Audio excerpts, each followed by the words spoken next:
life kanerudo life keviva anditika eka andikoko tinakukurudzirai wese ikoko andikoko ikoko kundofota andikoko koko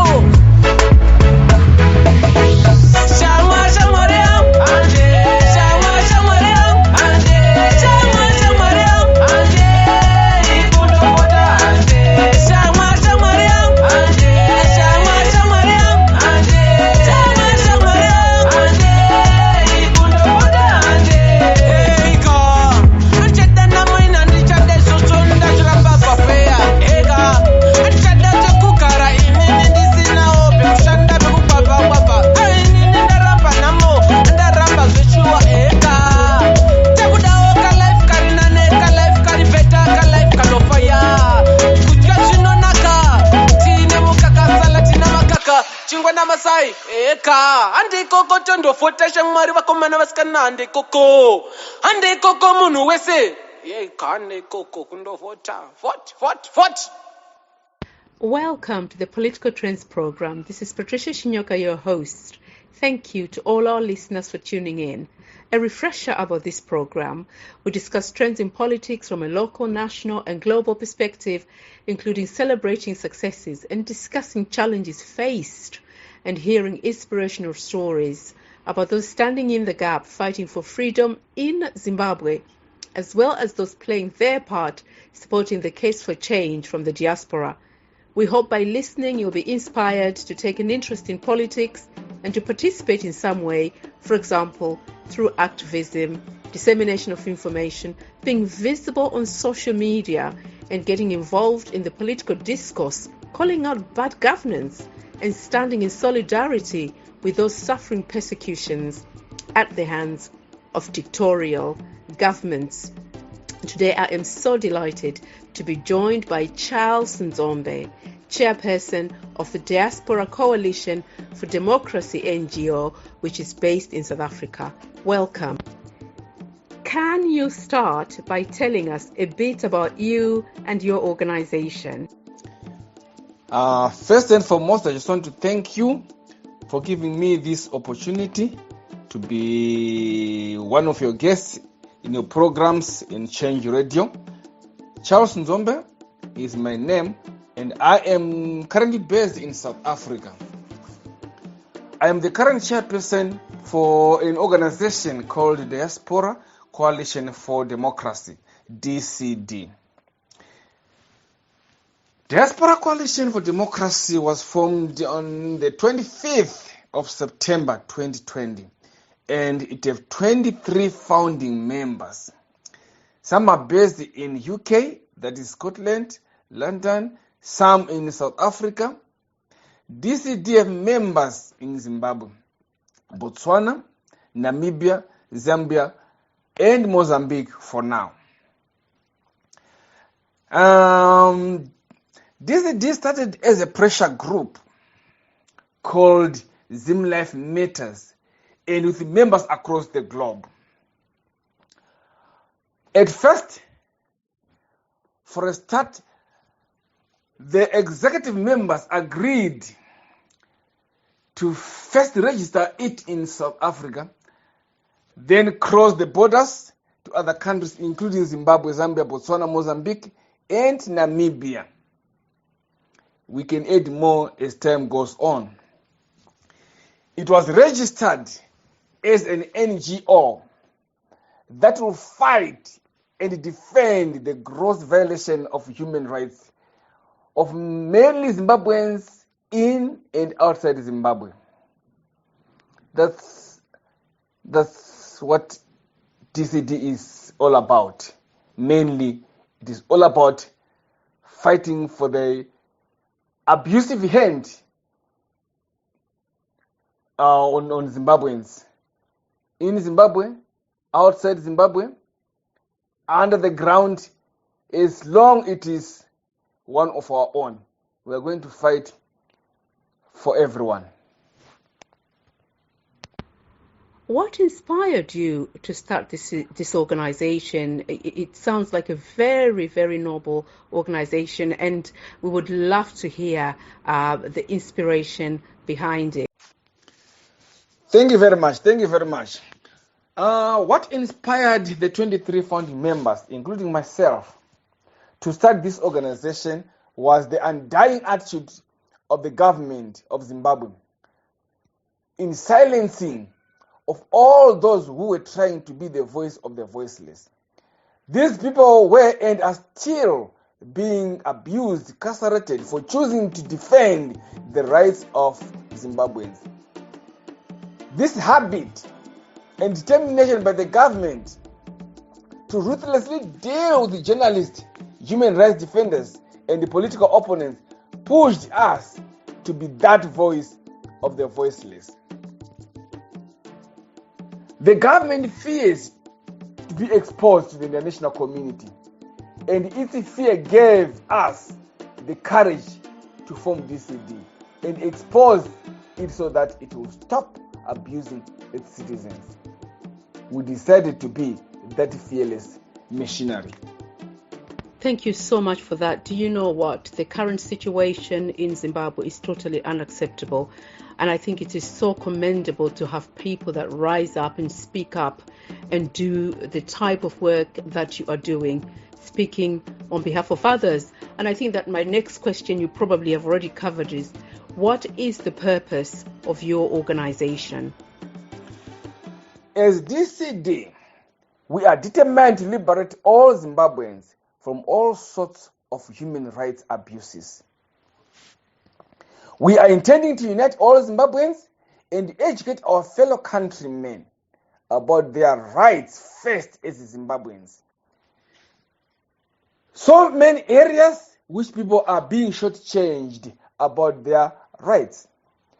Foreign nationals and the locals are all being abused one way or the other. Some are abused in other countries simply because they are Zimbabweans. We as DCD, we are to employ a system never used before in liberating the abused poor Zimbabweans.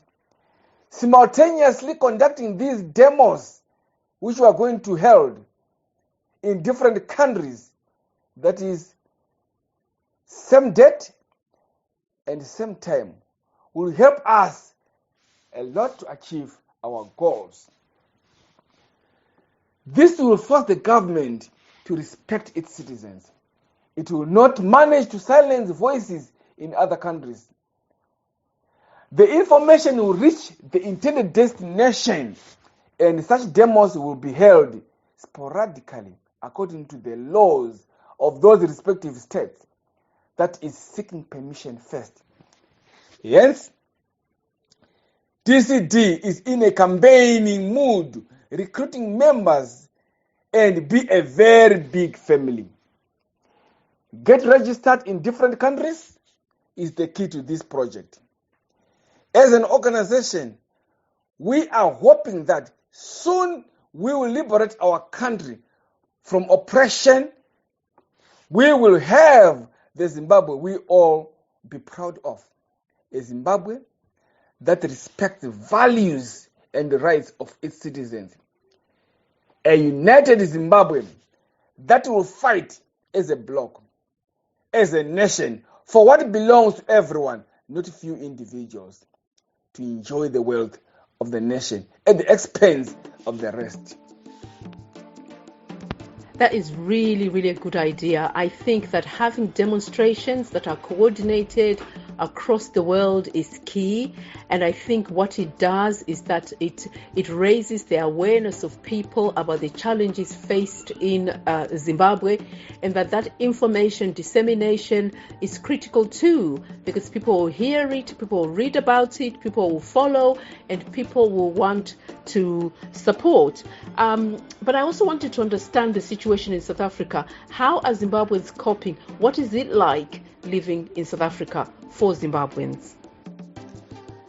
South Africa is heavily burdened by the influx of us as Zimbabweans. Some of the situations happening in South Africa is because of our presence there in millions. It is equally not the Zimbabweans in South Africa to be blamed, but the brutality these people are experiencing back home is the problem. They love their country so dearly. We love our country. And people miss their country. South Africa's economic sector, industrial sector, health sector, just to mention a few, is strained because of us. In addition to that, this pandemic, the coronavirus, is rampaging this state. Companies are being closed, and this causes a big percentage of unemployment. Hence, sooner than later, all hell will break loose in this country. So better to fix our country and enjoy it. This is the only country God gave us as the Zimbabweans. Traveling abroad must be of interest's sake, not to be out of no choice. That's not right. I think that's a very sad story, isn't it? Just hearing you talk about South Africa being heavily burdened by people from Zimbabwe. I just don't think that that's the way it should be. I mean, they must embrace others because people bring skills. So I know for a fact that Zimbabweans bring skills to every country that they go to live in. They work, they are hardworking people, and so they shouldn't be perceived as burdening a country. Rather, they should be embraced. And I guess this is where the challenge is, isn't it? Is that we have run away from our own country because of the challenges that are faced there, the gross human rights abuses, the corruption, the fact that people have no jobs, people are struggling, and they go to these different countries, and when they arrive there, rather than being embraced, rather than being acknowledged and recognized for their contributions to the economy of South Africa, they are viewed as a burden. So it's really tough to be hearing that. But just coming closer back to home, as I mentioned, that Zimbabwe faces its own real challenges around human rights abuses. What are your comments on this, and how do you think this challenge can be tackled? Well, gross human rights abuse is the order of the day in Zimbabwe. This must stop. Normalizing human rights abuse must stop. The army is responsible for most of the human rights abuse in Zimbabwe. Army must not be involved in active politics. That is where the biggest problem emanates from. Army must be for all Zimbabweans, not for ZANU-PF. Politically, socially, and economically, we are abused. Corruption is normalized in Zimbabwe. The only way to tackle this abusive virus is through educating our nation about their rights. Zimbabweans are humans too. We have rights like any other beings around the globe. Once they know their rights, then as a nation we will stand to fight for it when it is violated. Uniting our nation and have the same vision about our lovely country is one of DCD's goals. Educating all and encourage them to protect their God-given rights is the key. This can be achieved through exposing all the human rights abuses to the international community. And this is what DCD is going to do. Because our government is scared of that. Hence, that's why it is killing people, arresting people, and torturing them. Those who are embarking on this project of being the eye and the voice of the people. By exposing them, this will force the government to respect the rights of its citizens. Right to food, right to health, right to choose leadership to govern us, right to vote, right to associate, right to live, right to share the wealth of our God-given country.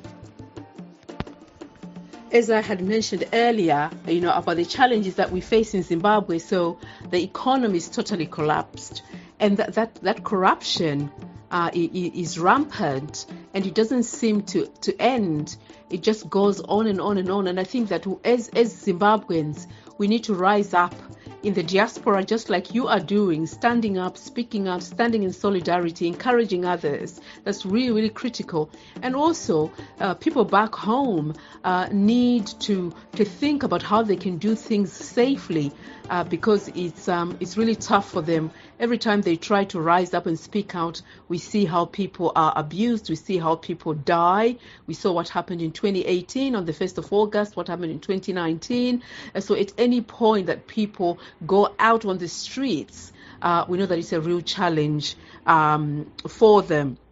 But I also wanted to understand today, what are you asking the people of Zimbabwe to do? How do you hope they can be involved in your organization? What do you need them to do? Okay, I have a plea to all Zimbabweans. My plea to all Zimbabweans is to have a unity of purpose. There is power in unity. Love one another as a nation. We are one. Let's not group ourselves according to our mother languages, our colors. We are one. As long we are all Zimbabweans, we are one. If we don't act now, we are finished as a nation. Let us guard jealously the little left in our country, and above all, guard jealously our rights. It is not a privilege to be a Zimbabwean, but it is a right. Your call to action for the people of Zimbabwe sits very, very nicely and is aligned to the MDC Alliance Party, who are calling for citizens' convergence for change. And so this is where President Nelson Chamisa asked that Zimbabweans come together, that they are united. So, this is really, really, really key in order to move the country forward. And I really like it when you talk about not focusing on the difference, but rather harnessing that difference. So it's really important that different people can bring different perspectives to the table. So moving away from those tribal lines, moving away from things that we perceive to be different about us, but taking them and bringing them and harnessing them and using them to leverage change for Zimbabwe. So I think to our viewers, if you're listening to this, I think that's a really, really big message there. Unity, unity, unity is the way forward. And so just as we wrap up this program, do you have any last words for our listeners? Thank you so much. For my last words to those who are listening, my last words are as follows. DCD is an organization for all Zimbabweans who are proud of their country, those who love it and want it to prosper, not for it to languish in many poverty. Zimbabweans who want to be part of this big family, please join DCD platforms in different countries.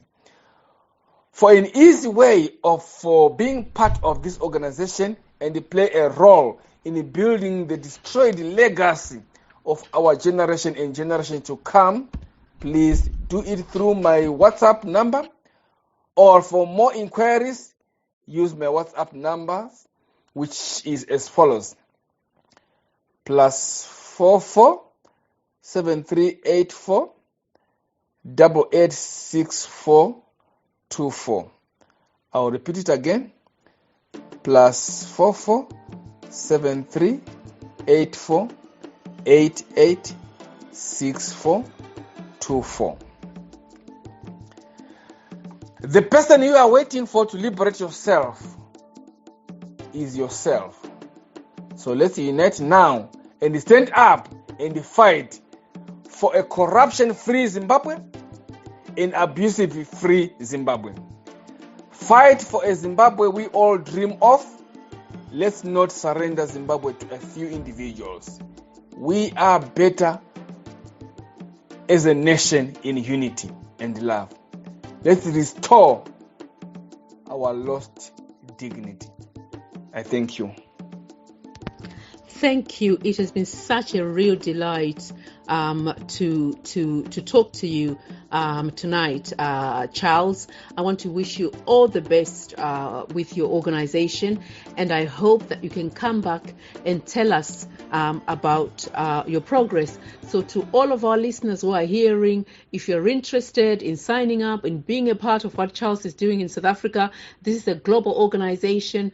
Please do get in contact on the number that he has just given us.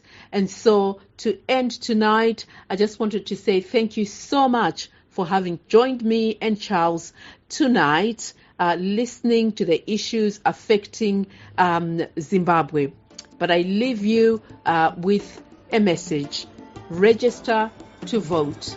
2023 is around the corner, and we want to see many of you, millions, 6 million voters going to the polls, because we need to win Zimbabwe for change. Thank you so much. See you or listen to us next week, Tuesday. Bye-bye for now.